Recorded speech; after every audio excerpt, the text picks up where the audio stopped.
What's up, everyone? Welcome to the video. Today we're going to take a look at how to replace the cabin air filter in a Jeep Compass. I'm going to be demonstrating on a 2026 Jeep Compass in this video, but it will be the same on several different years. And I'll put a link in the description box of this video to where you can find these replacement cabin air filters if you're in need. So the cabin air filter is going to be located behind the glove box. In order to get to it, we need to open the glove box. And if we take a look on the right-hand side, we see there's this cord right here.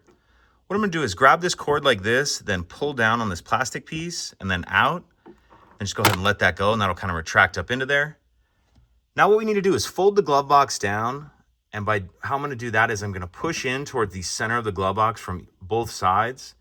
As I do that, you can see this stop right here is what we need to clear. So push, come over here, push or pull towards the center. And then once you get those two stops to clear, the glove box will fold down like that.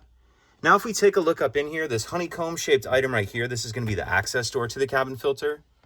And before we can get that open, we need to get this bracket out of our way. So there's a 10 millimeter bolt right here that I've already got loosened up to save time. This is a 10 millimeter bolt. Go ahead and get that 10 millimeter bolt out of there. Then what I'm going to do is take and just move this bracket all the way over like this, rotate that out of the way.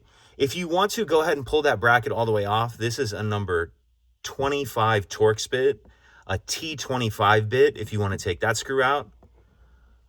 Once we get that bracket out of the way, there's a Phillips head screw holding this door on. And again, I've already got this loosened up just to save a little bit of time. That's just a regular Phillips head screw. Go ahead and get that out of the way. Once we get that screw out of the way, we can go ahead and actually get our filter door off. What you want to do is just come on the side over here, and there's a little clip you can get your finger on. Get that started and get that cover off. Once that cover's off, we can reach in here and pull our filter out like this. And this is the only reason why you might want to take that bracket all the way off. It's really not hard to get this filter over it, but either way, once we get our filter out and you're getting ready to put your new replacement filter in, you want to make sure you're paying attention to this airflow arrow. You want your airflow arrow pointing down towards the ground. So go ahead and put our new filter in. And again, I'll put a link in the description box where you can find these replacement filters.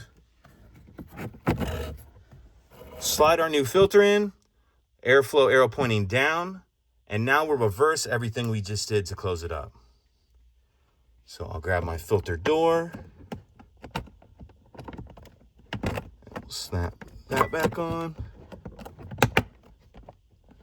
Snap that back on, then put your screw in. I'll do that after the video just to save a little bit of time. Put that screw in, rotate your bracket back up, throw that 10 millimeter bolt back in.